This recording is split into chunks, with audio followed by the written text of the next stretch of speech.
Welcome to Inside Athletic Training, a podcast from the Professional Baseball Athletic Trainer Society and the ultimate destination for athletic training professionals, students, and educators looking to learn more about sports medicine and athletic training.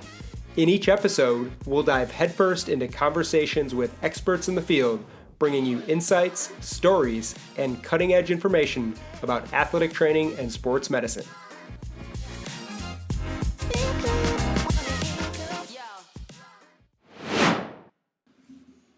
Welcome to another episode of the PBATS Inside Athletic Training Podcast. Today we have a very special guest joining us, Ed Ternan, co-founder of Song for Charlie. Ed brings a wealth of knowledge and profound dedication to mental health advocacy within sports.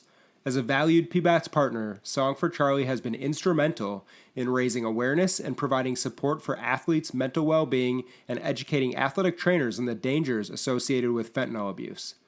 Get ready for an enlightening conversation as we delve into the vital intersection of athletic training and mental health with Ed Ternan from Song for Charlie. For more information about Song for Charlie, please visit songforcharlie.org. Enjoy the show. All right, Ed, welcome to the PBATS Inside Athletic Training Podcast. We are super excited to have you on for episode 60 of the show, and especially today we are going to announce some really good news for PBATS and for you and your team over there. We'll get into that announcement shortly, but I want to start by giving you some time to introduce yourself to our listeners, to the athletic training world, share a bit about yourself, your nonprofit charity Song for Charlie, and also, share some information about your organization's relationship with the sport of baseball. Well, thank you, Sam, and thanks so much for having me. Our partnership with baseball and PBATS is really exciting for us here at Song for Charlie for a number of reasons, and I look forward to sharing some details with your listeners. Song for Charlie is the nonprofit charity that my wife Mary and I founded in late 2020.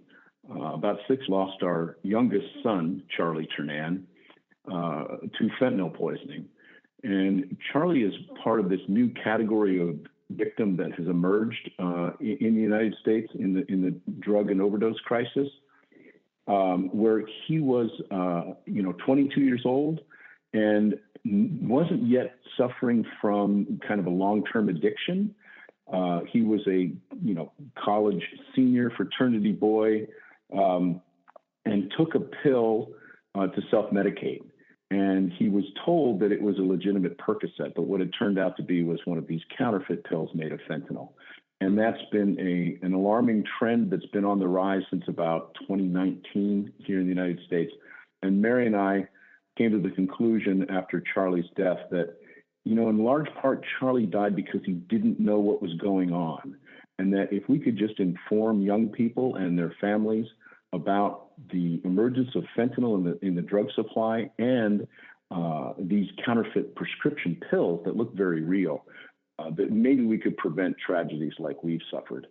And so this is a problem that's impacting people in your world, in the world of athletics, in the world of your trainers and the athletes that you serve and the fans and your audience. And so a partnership with your organization really gives us all an opportunity to take on what is a national crisis and have a real impact just by making people aware of what's going on. Mm-hmm. Yeah, thank you so much for sharing that information, your story with our listeners. PBATS members were able to hear you speak at the Major League Baseball winter meetings last year in Nashville. Very fortunate to hear your messaging. Obviously sparked a larger conversation amongst ourselves, Major League Baseball's John Coyles and the folks up there. Talk a bit about how that relationship with John and Major League Baseball came to be and why it's so important for you and your team to move forward with. Right. Well, we came to meet John when we at Song for Charlie started to grow as an organization, and we hired a couple of people who came from a nonprofit that John was aware of. And so there was a relationship there. And we started talking to John about this, and obviously he's aware of this issue. It's impacted Major League Baseball directly. And we started to have a conversation. And the idea was that a good starting point would be to come to the winter meetings and make a presentation to the training and medical staff. And that seemed like a really logical way to start because of your close relationships with the players themselves and the amount of trust that players put in trainers. And so it just seemed like a really good match to work with PBATS and the trainers at the team level and at both the major and minor leagues as a really good kind of conduit to make this group just as smart as we can about what's going on and keep the training people current so that they can share the information with the players in their care. And in turn, the players then become advocates for their fans and their circle and their peers. So it just seemed like kind of a multiplying factor could happen here. So it's a really, really important relationship for us here at Song for Charlie, where we are trying to get this potentially life-saving message out with a real sense of urgency. The sooner the better, as directly as possible. So we're very excited about it. Yeah, obviously all our members were moved by, the speech you gave at the winter meetings this past year. And now that we've heard a bit more about yourself and Song for Charlie and your mission and your place in sports and baseball in general, I do want to let the listeners know that PBATS has officially entered into a partnership with Song for Charlie, with Ed and his team, to really educate our athletic trainers, the healthcare professionals in baseball, about the dangers associated with fentanyl and how we can help spread this educational information, like Ed mentioned, throughout clubhouses in both major and minor league baseball. We're super excited to partner with you, Ed, and your team. You are extremely serious about educating not only the athletes, but Americans, young people in sports. And this is something that's always been very close to the PBATS heart. Many of our listeners know PBATS initially got involved decades ago with their National Spit Tobacco Education Program. We also host the Promoting a Lifetime of Activity for Youth campaign, which Ed and Song for Charlie will join us on this summer on our tour. And also mental health awareness has become extremely important to many of our members as they deal with, mental health struggles of players and work to educate on how to best combat those experiences and kind of end that stigma. And after meeting with you, Ed, and your team, we knew this partnership was a no-brainer, just like you mentioned. And again, we are thrilled to make it happen. So at this time, I do want to give you, Ed, a few minutes to talk about the partnership, your hopes for educating athletic trainers in baseball and young people in the sport as well about this issue, unless you share some details about how we'll be accomplishing those goals this year. So to get into it, Ed, I'd love to gather some background information about the fentanyl crisis from you, who knows so much and has so much data you can share with our listeners. So to get into more detail here, explain, how we got here, what fentanyl is, and all those little details of the basics for those that might be unfamiliar. Right. And thanks, Sam. It's really important. We're committed to, really being fact-based in our education. In the world of drug education and in the context of a national crisis, there can be a little bit of panic and some alarmism. And we think it's way more effective, and experts tell us, to just really get down to the facts and tell people what's really going on. So, for instance, it's important to note that fentanyl it's not a poison. It is a very effective pain reliever. It's an opioid in the same class as oxycodone or OxyContin. If you go from the lowest potency to the highest potency, the same family of drugs are like codeine in your cough syrup, and then oxycodone or OxyContin for pain relief. And then you've got like morphine in the hospital with surgery, and then heroin is stronger than morphine, and obviously that's illegal. And then you've got fentanyl, and that's about 50 times more potent than heroin. And the legitimate fentanyl that's medical grade and produced by the pharmaceutical companies is a very, very effective pain reliever. And when we make presentations to young people, we often say, if you are injured, if you break a bone and end up in the ambulance, they will probably hook you up to an IV and start you on some fentanyl, and you will thank them for it because it really works, and it works quickly. And in a medical environment, that has a lot of advantages. The challenge is, and the reason we're facing this crisis, is that fentanyl is not based on a plant. It's synthetic. It's produced by just mixing 6 or 8 chemicals together and synthesizing them. That's why it's called a synthetic opioid. As a result, it's relatively easy to produce illegally, And so drug traffickers, people who, bring illegal drugs and meet the demand for illegal drugs in the United States, have figured out that this is like a cash cow. It's very, very profitable because you don't have to grow any plants. You don't have to own any land or water anything, ship bulky materials around. You just stir up more to meet the demand. And so it's very cheap and very potent, highly addictive. And this illegal version that's out on the streets now is what's putting people at serious risk. And so what we had was, the drug traffickers discovered this great new raw material, initially mixed it in the heroin supply. It's the same class of drug, and it reduced their costs and gave the drug a little kick. So that made sense to them. And then they began to understand that this generation of young people is very familiar and comfortable with pills. Right. So if young people today who were born in the late 90s and afterwards, they were given often, medications for learning differences and wisdom teeth, and they're very comfortable taking pills. So the traffickers figured out that there was an easy way to make counterfeit pills to meet that demand and use fentanyl as the raw material. So as a result, you started to see in 2019 a real uptick in a demographic that wasn't historically as impacted by drug overdose. Normally, the drug overdose and the risk of that occurs later in the journey of drug use into addiction.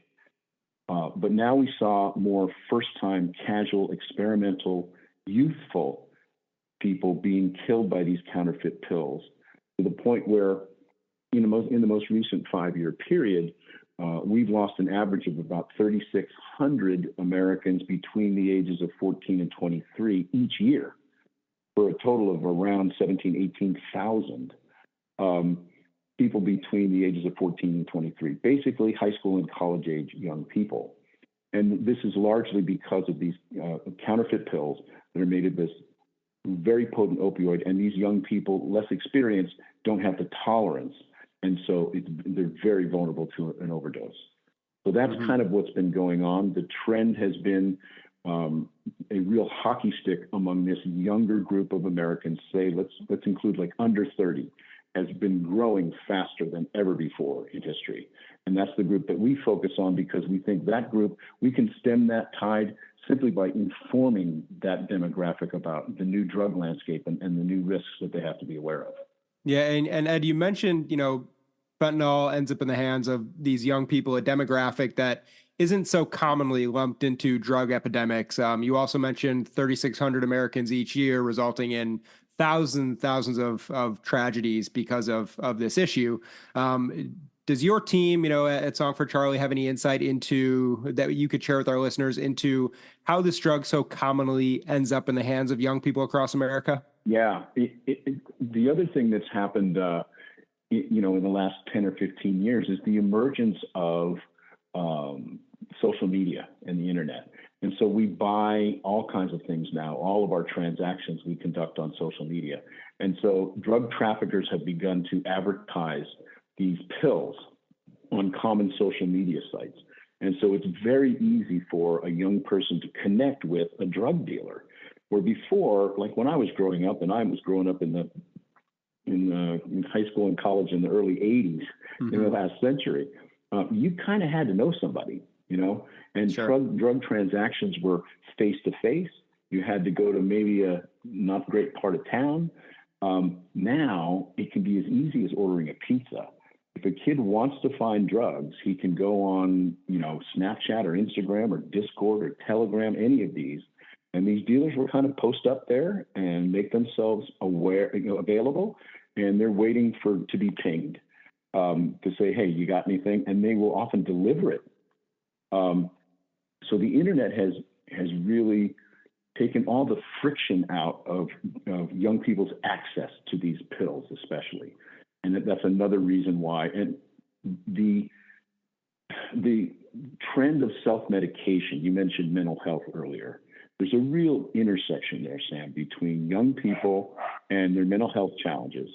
And then when you think about athletes in general, their physical training and injuries and their competitiveness and their need and desire to work through pain causes some of them to seek prescription pills off prescription. And they go online seeking a legitimate Xanax to relieve their anxiety, or they need an Oxy because they're out of their prescription.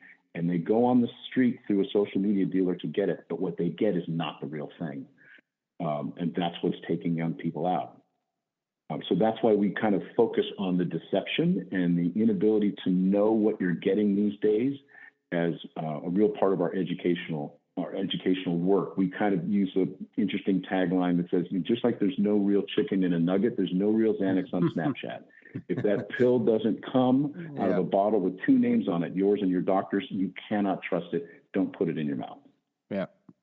Well, that's a great point. And obviously the media landscape, social, just access to information and people is unlike anything we ever saw when we were growing up. So it clearly makes sense that there's opportunity for young people to get things without the guidance of parents or coaches or anything like that. And that's a great point. And one thing that makes this issue and your cause hit so close to home within PBATS members and athletic trainers is that oftentimes athletic trainers are the advisor or guidance person for people who need medication or help with an injury. And without those people, without those trained professionals, who knows where people might go to find pills for an injury or something to make themselves feel better. Like you said at the beginning, this issue has impacted baseball in a very tragic way just a couple of years ago. So it's a key issue that, we know as sports injuries rise more than ever before, it's important for athletic trainers to be those people giving advice and like you said, not having players or young people go somewhere else on their own. Ed, one thing you mentioned that really stood out to me was the statistics, the 3,600 Americans each year, tens of thousands of deaths because of this crisis. Are there other very compelling statistics that you and your team focus on and could share with our listeners today? Yeah. In general, what we have here is around over 110, the most recent numbers were 112,000 Americans died in the most recently reported 12-month period from drug-related death, drug overdose. Okay. That is a record number in the aggregate. And that is driven in large part by this illicit fentanyl that's out there in the powder supply and also in these pills. And so about, 80% of that total 112,000 deaths are related to fentanyl. And so that's what's driving this entire crisis. The majority of deaths still occur in the older populations. Nationally, fentanyl is now the leading cause of death of Americans under the age of 55. This is the type of national crisis we're facing, more than things like cancer and heart disease and car accidents. So this is a true national crisis. And among young people, the trends are what are alarming. So if you think about it, people high school age, 14 to 18 years old, a very small percentage of them would die each year of a drug overdose. It was kind of like 0.1%. And it's gone from 0.1% to 1%. So even though it's a small part of the big national problem, it has been the fastest growing demographic. The high school kids, the college kids, and the young people under around 30 years of age have been growing just at rocket speed over the last several years. And we focus, and this is at a time when statistics show, especially in high school, the problem isn't that people are using drugs more. They're not. Actually, the use of hard drugs has leveled out and been steadily declining for decades. The difference is that small number of people who do venture out into that risky behavior, the risk is no longer addiction and eventual overdose, possibly way down the line. It can be the first, second, or third time leads to death. So that the bright side of all of this is, from our point of view, that these are the most preventable harms, because this group of people, when we do our research, will tell you, I wanted a Xanax. I do not want fentanyl. I want an oxycodone. But when you tell them that's not what's out there, we give them the knowledge and the power to make a healthier relationship. And to bring it back to the training staff, I think this is very important. We've done opinion polls and research that tell us that young people trust medical professionals more than anyone else to deliver this kind of message and to have this kind of conversation. More than cops, more than parents, more than influencers online. When you ask more than teachers, more than school assemblies, when you ask a young person, who do you trust to give you good information about drug use? Their answer is my medical professional, my doctor. We think the training staff is such a great source, a great resource for reaching the players because the players trust the trainers so much. And that relationship there can be so empowering and so effective that's why we're really excited about this partnership, to get as much information as we can, as much interaction as we can with the training staff and through them to the players, and then through the players to the audiences, to really get this word out and save some lives.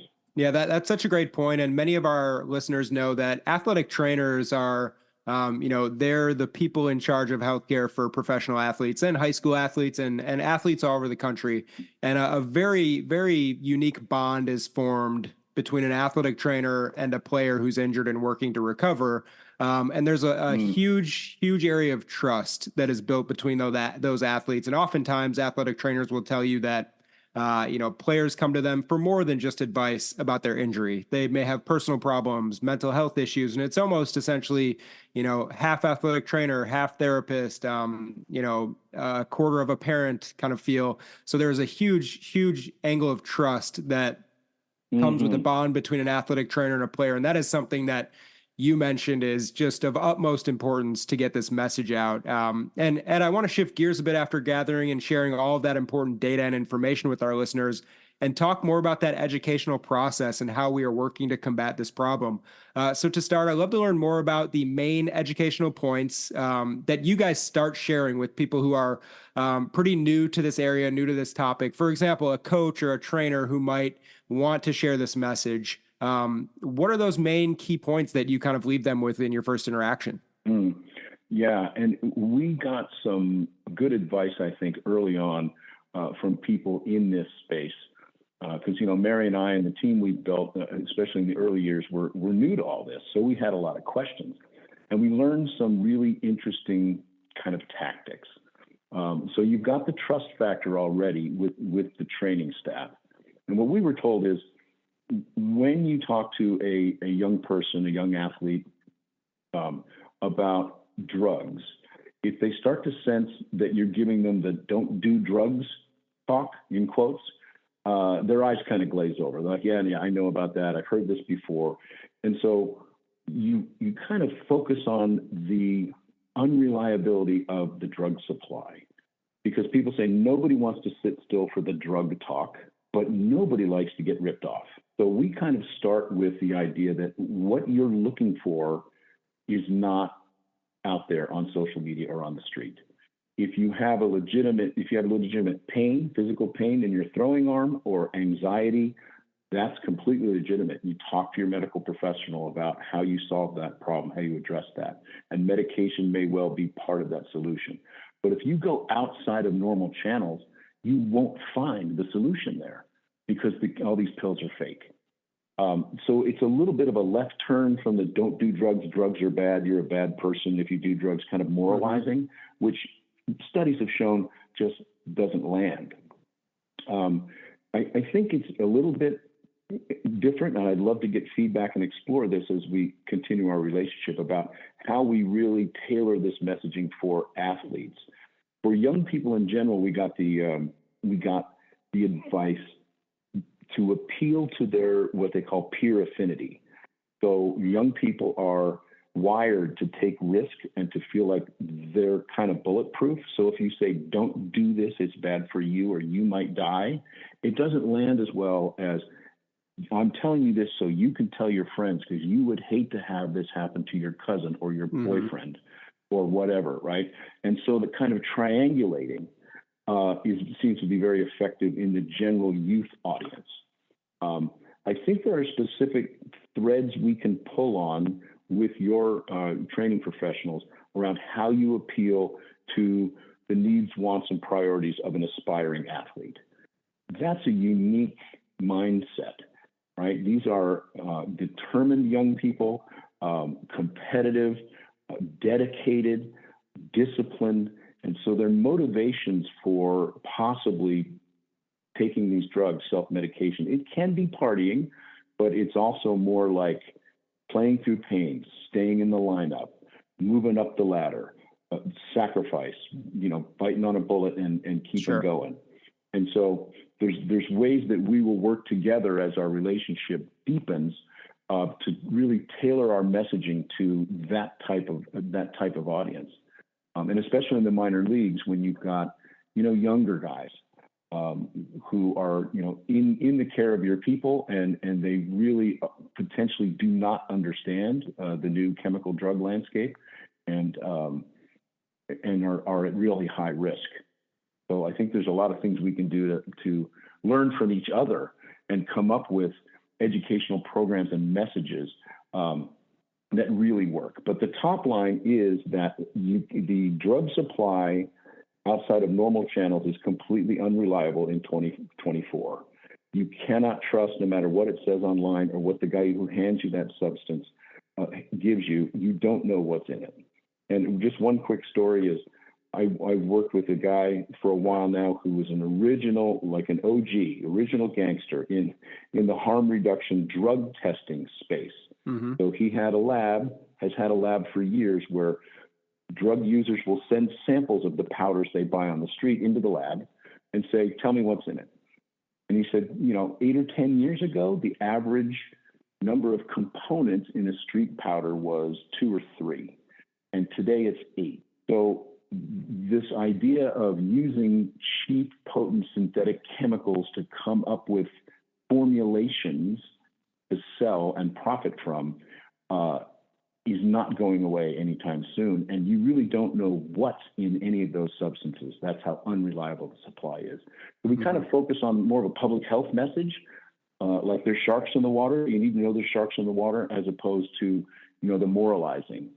And we find that's having a great effect. Yeah, and the one part of our partnership, Ed, that you mentioned that we're super excited about is the minor league aspect. We're excited to share with the listeners today that part of our partnership with Ed and Song for Charlie means that we'll be able to distribute information and educational materials throughout all of our minor league clubhouses via our minor league athletic trainers and then the network there. It will make this information available to so many young players who may have come over from the Dominican Republic and have no idea about anything related to drug abuse or drugs or recovery, or the player who is injured and looking to get on a fast track for healing outside of the training room. So all of those people will have information, become educated by Ed and his team, and our minor league athletic trainers will obviously, they'll do a great job of distributing and sharing this information with so many young people across the country and even out of the country as well. On that note, Ed, for those other people out there who may not be in sports or may just look for this information, but don't know where to go. Talk about how we can make this information better accessible to parents, coaches, and anyone who wants to educate themselves on this issue. Yeah, I think there's so many opportunities, Sam. And when we first started talking to your group, there's a lot of enthusiasm about the passion that your training people have for supporting the players and for keeping them safe and healthy and helping them with their careers. And we do a similar thing with high school audiences. We say, you can be part of the solution. Like, you didn't cause this problem, but you actually can take a big bite out of it. We can really have an impact here. And that can start internally with the trainers at all levels, really being, as medical professionals, just as coached up on the current data in a very rapidly moving national issue, public health crisis. We can help make your guys expert on this topic, and not only what to say, but how to say it. And that's the expertise that we've developed. That passes along to the players, but it also passes along to the teams at both the minor league and major league players. And there are community events that we can do together as we develop those relationships at the team level. And so, raising awareness and getting the knowledge out to the average American that this is still happening. The opportunities are really, really enormous. We love the idea of the minor league stadiums and community events there. That's the audience we really are looking to reach, certainly the major league stadiums as well. But what an opportunity with the reach that you have into grassroots America with your minor league system to really get out there and talk to the average American family or get in front of the average American family. It's a great opportunity. And the message, again, is a very high level. One of our slogans is, your stress is real, these pills are not. The nexus between the mental health crisis that our youth are suffering and that parents are struggling with is very strong. It's kind of the root cause of young people seeking to self-medicate. And so we need to get that very top line message out that everything's changed in the world of drugs. We say there's been a seismic shift, an earthquake in the drug landscape, where it used to look kind of like a journey. When I was growing up, I was told you will probably go on kind of a journey with substances as you get older. You'll try a few things here and there. But as the danger is, if you take too much or too often, you might become dependent and then addicted and one day eventually overdose. And that whole dynamic has changed. The risk has been front-loaded now. So today, rather than a journey where the harm or possibly the tragic death might happen years from now, now it's less like a journey or a path and more like a minefield where your first or second time out there might be your last, just because you don't know what's in any of these substances out.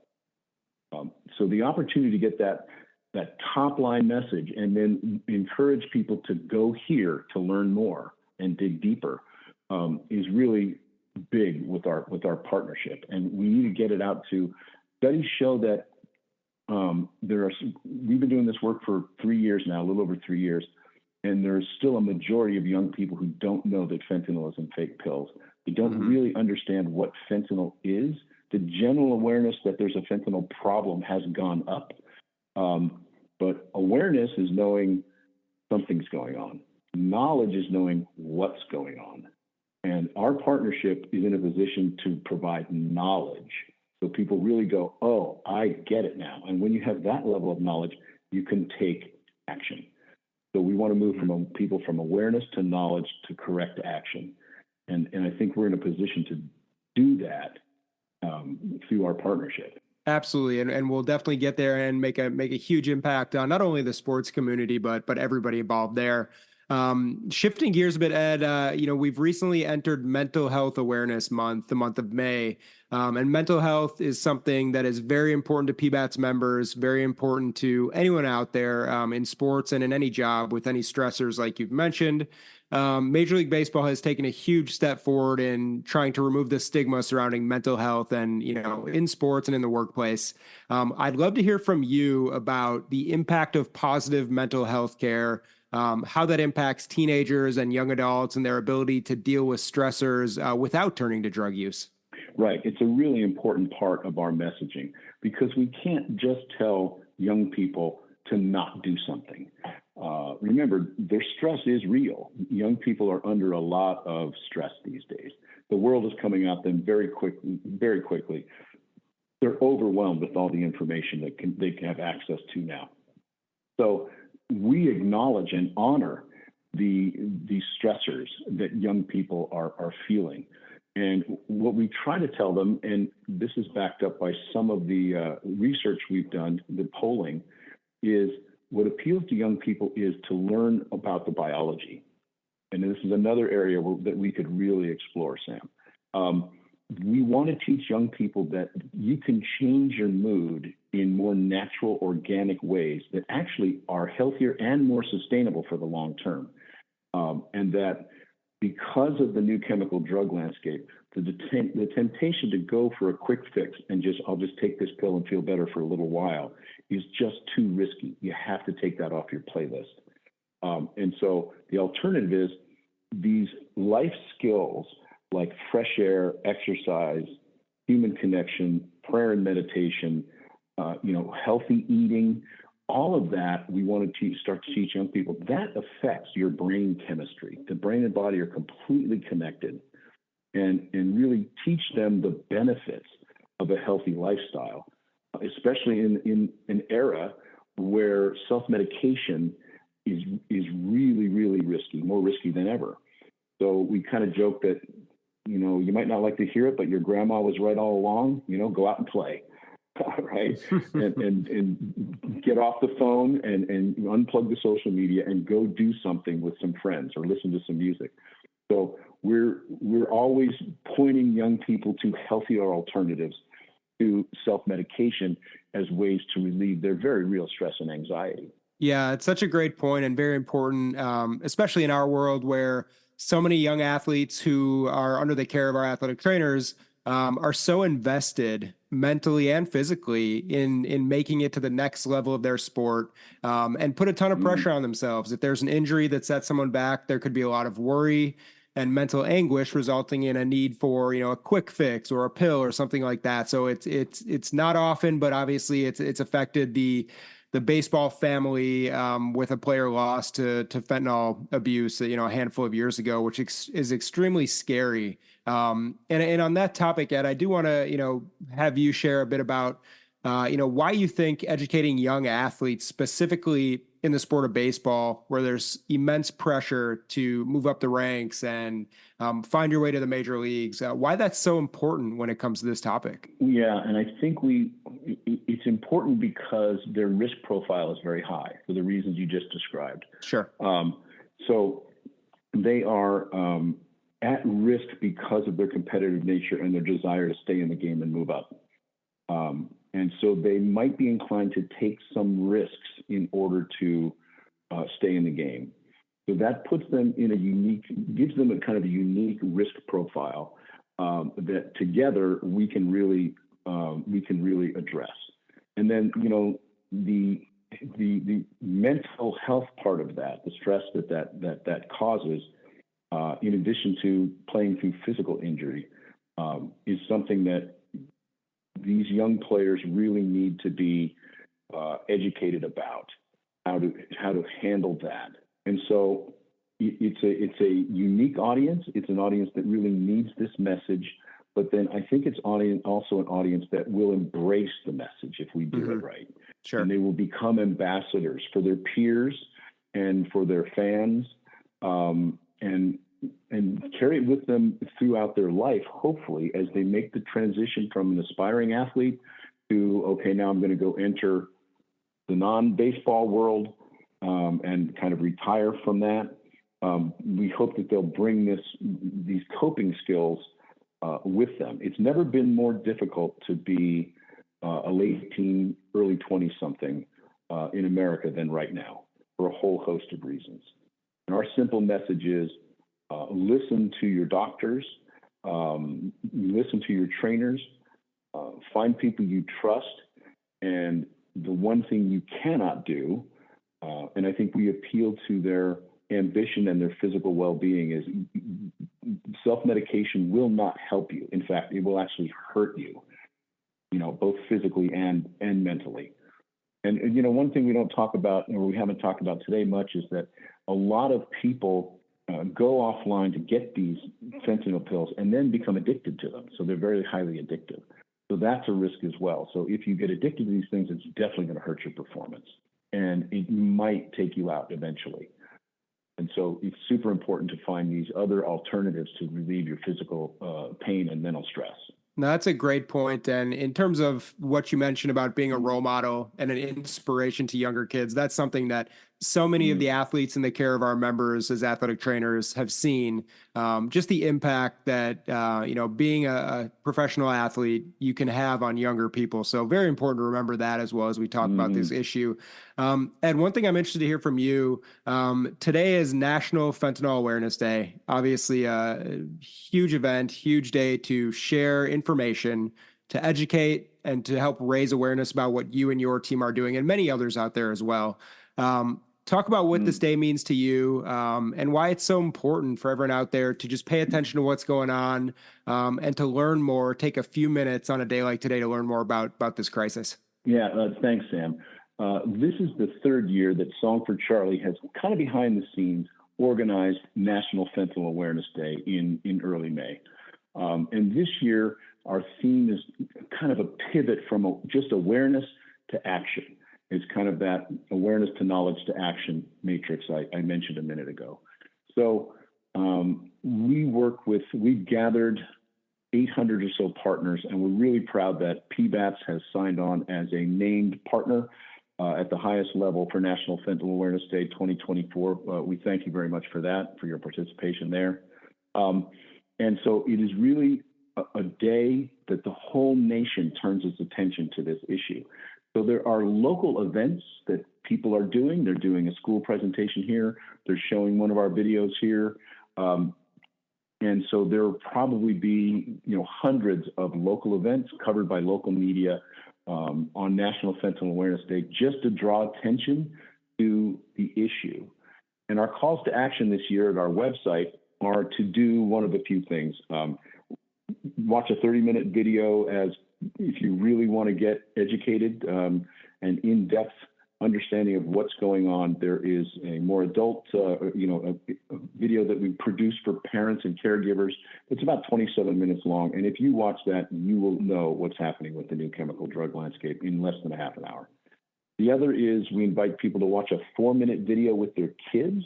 All these things you can find on that Fentanyl Awareness Day website. That 4-minute video with a discussion guide is there, and that was produced with high school kids in mind. And that is another one that in 4 quick minutes, you'll really know what's going on. And the other is to watch a 5-minute film that tells people how to recognize and respond to an overdose. So one silver lining in the fentanyl crisis is there's actually an antidote for an opioid overdose called naloxone, the brand name most commonly known as Narcan. And it's very easy to administer. So there's a 5-minute film that people can go look at today or anytime that will say, here's what an opioid overdose looks like. If you come across a friend or someone who's showing these symptoms, here's how to administer Narcan as quickly as possible.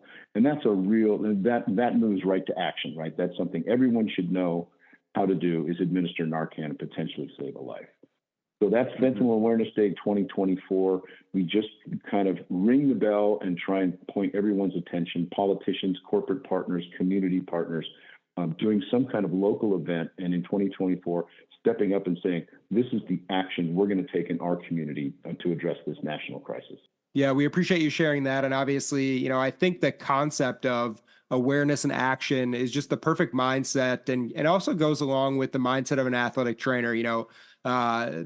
PBATS members and athletic trainers analyze injuries, become aware of the issues at hand with an athlete, and then move into the taking action phase to rehab an injury. And the same goes for the concept that you mentioned there in terms of awareness and action here. So your messaging clearly aligns with, the mindset of an athletic trainer and healthcare professional.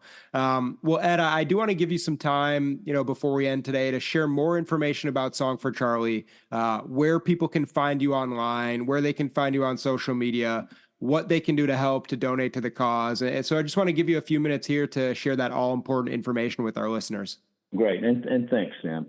Well, the organization has come a long way since Mary and I started this at our kitchen table 6 months after losing Charlie.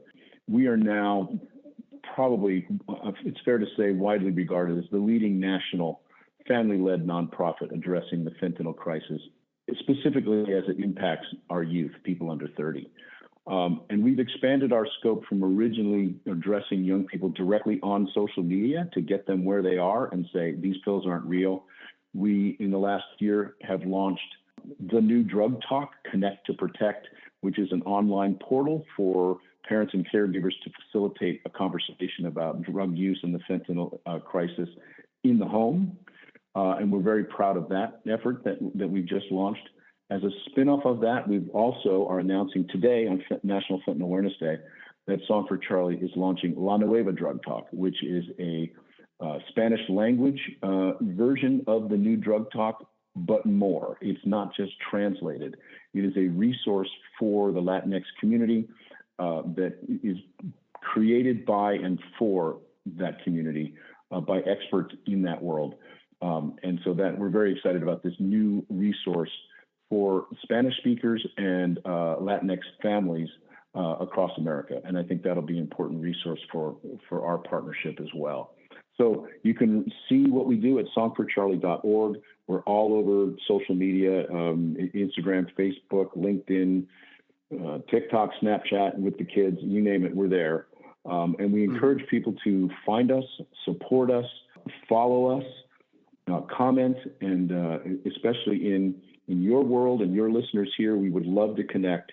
We're going to have a really roll up the sleeves working relationship with PBATS and the baseball trainers world. And we really are looking forward to that. So we want to start connecting and building relationships across your network. So, thanks again for having me on and allowing me to pitch the organization there a little bit at the end. But we're very excited about this partnership, and we're committed to addressing this problem in a very kind of right down the middle of the road, laser focused on knowledge and awareness way. In a non-threatening, non-moralizing way. And we think our message... Thank you for joining us on this episode of Inside Athletic Training. We hope you've gained valuable insights, inspiration, and knowledge to fuel your athletic training journey. If you enjoyed today's show, don't forget to subscribe, rate, and review on your favorite platform. And also, stay connected with us on PBATS.com for more news about athletic training and sports medicine. Supporting the educational efforts of you and your group in the coming year and working to educate both young people and athletic trainers across the country. So again, thank you for your time, and we really appreciate it. Thank you, Sam. Thanks for having me.